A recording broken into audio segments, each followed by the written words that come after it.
They are the focus of evil in the modern world.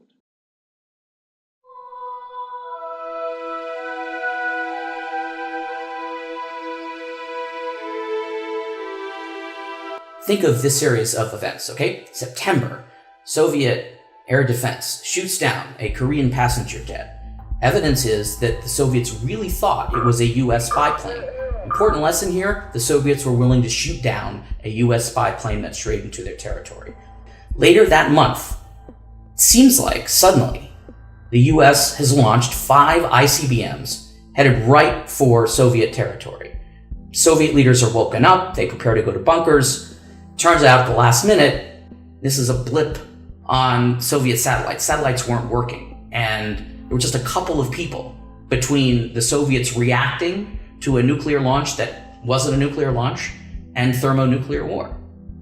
At the same time, and extending into October, the biggest exercise that the US had ever held in Europe to that date, called Reforger, the return of forces to Germany from the US, basically an exercise to see how quickly the US could mobilize its troops to Germany. It was part of the deterrent, happened every year, but in 1983 it was the biggest ever.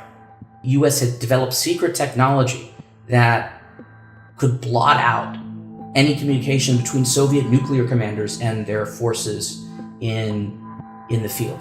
In the US, President Reagan deals with the specter of terrorism and the deaths of US soldiers on his mind, and wonders to a reporter who is Jewish whether the prophecies of the end times are actually coming true in this generation. Late October, NATO changes its nuclear weapons release procedures secretly in a way that when the Soviets, who were listening to everything NATO did, heard, it scared them to death.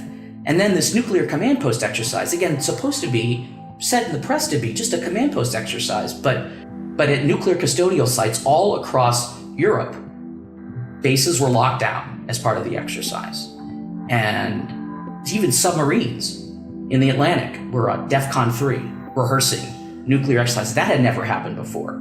In the Soviet Union, in Moscow, if you were studying at a military academy during this exercise, you were confined to base. Why? Because the Soviets felt that they might need to mobilize you very quickly. I found much more than I anticipated. I found that Able Archer, in some ways, was the fulcrum of a series of incidents, both before and after, where both sides completely misunderstood the intentions of the other. Both sides were being needlessly provocative. And importantly, both sides were convinced that the other side was hiding something terrible and significant.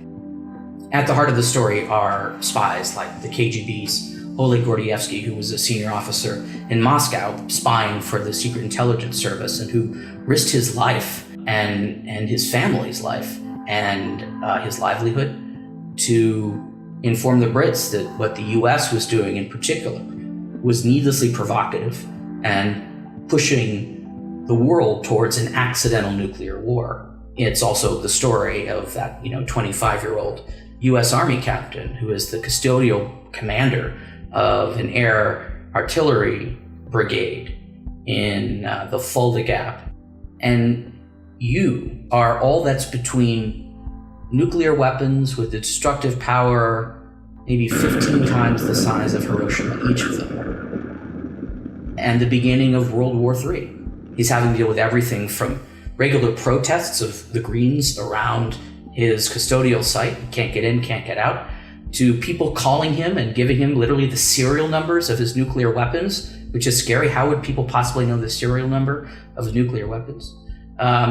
To participating in these really high-stress, high-pressure exercises, including Able Archer 83, which was supposed to be just a command post exercise, but his base locked down for 2 days. If you had looked at his base from the outside, you would have seen, without knowing what was happening, but you would have seen, if you were looking for the signs, a base preparing for nuclear war. He was 25 years old. I hope that people reading the book get a sense of what it really means to have a temperate character when dealing with nuclear weapons. When you have, on the one hand, the extraordinary fragility of the nuclear command and control system, you have on the second hand the enormous destructive, world-bending, apocalyptic power of nuclear weapons. You have on the third hand a lack of knowledge of what your adversaries are going to do.